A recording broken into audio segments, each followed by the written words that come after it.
Hi, I'm David Pollandine, speaking to you from Canada. Hi, my name is Raveena Adam. I am speaking from South Asia. And we're back to give you some updates about how IJM's work of protecting the poor from violence is going as we navigate COVID-19 across the globe. IJM is protecting the vulnerable from violence through three ways. One is through the immediate response to see what can be done because of the COVID-19 situation. Secondly, the near-term response, that is to continue operations, rescues and investigation. And thirdly, the long-term response, that is to partner with the government to protect the poor from violence and slavery. So for an immediate response, that means helping people now affected by COVID-19. We're going to Guatemala.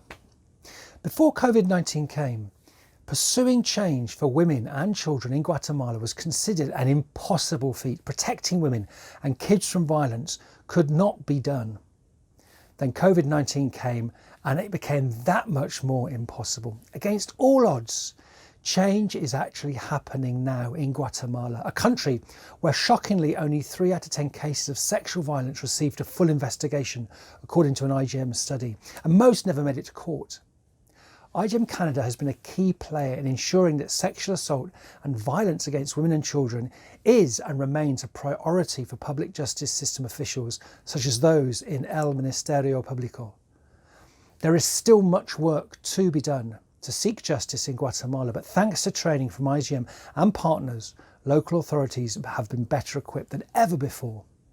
Even amidst these trying times, change is happening. Even if you and I don't see it, change is happening. So for a near-term response, that's continuing to do investigations and put on rescue operations. For this, we're going to the Philippines. 3 children were brought to safety from online sexual exploitation, or OSEC, in addition to 2 Australian men and 2 Filipino women who were arrested on charges relating to OSEC. The children who were rescued were between the ages of 6 and 17. This is a win in the fight against OSEC and the fruit of successful collaboration between Australian and Philippine authorities and IJM through the Philippine Internet Crimes Against Children Centre. We're so grateful to see this partnership excel and for the government partners to be involved. It's incredible just to take a step back and look how IJM Philippines and their partners have risen to the challenge of continuing to do the work of rescue and restoration of survivors and the restraint of perpetrators during COVID-19.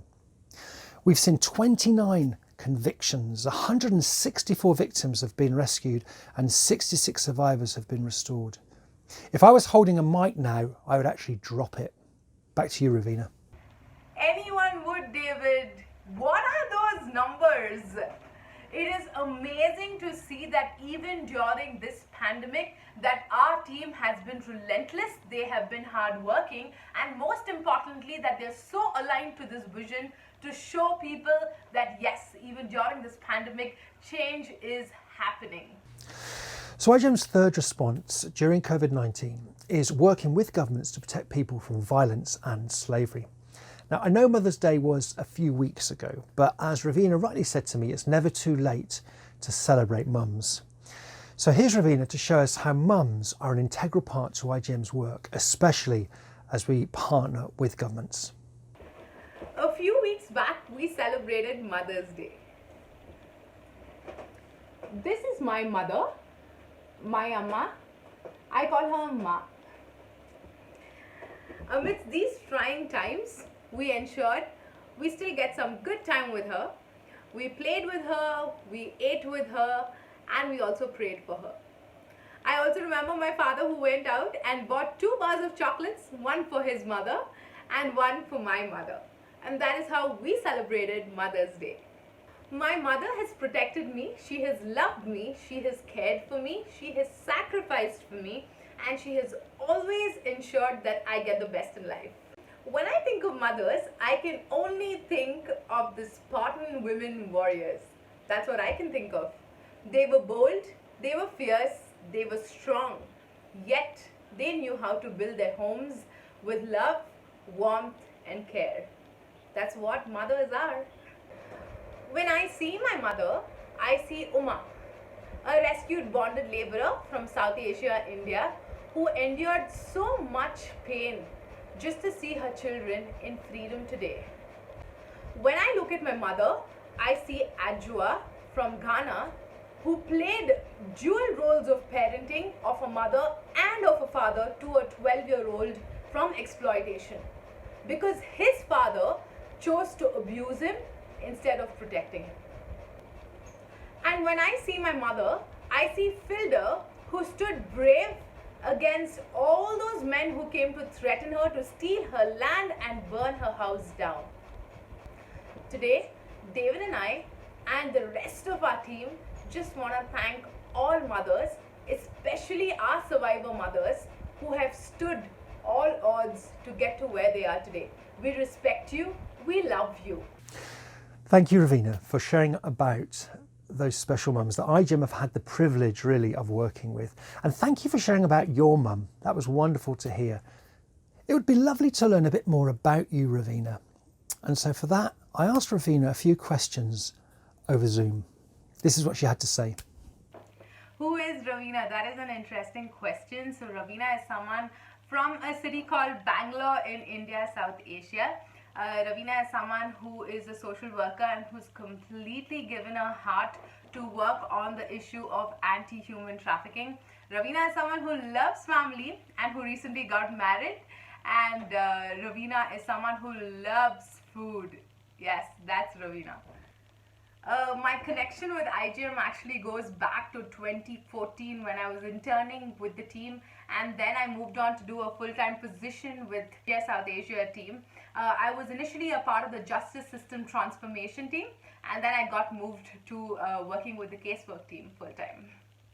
What is exciting? A lot of things are exciting, but I think amidst these trying times, some things that really excite me are just that I have volunteered, consulted, and I am partnering with a few NGOs, institutions, and the government by itself to work on the issue of human trafficking and to see how we can curb this issue and bring in potential solutions to the same. Secondly, I'm also working with the government in close relation to see how to bring in protocols and processes for abandoned children who have lost their parents because of the pandemic.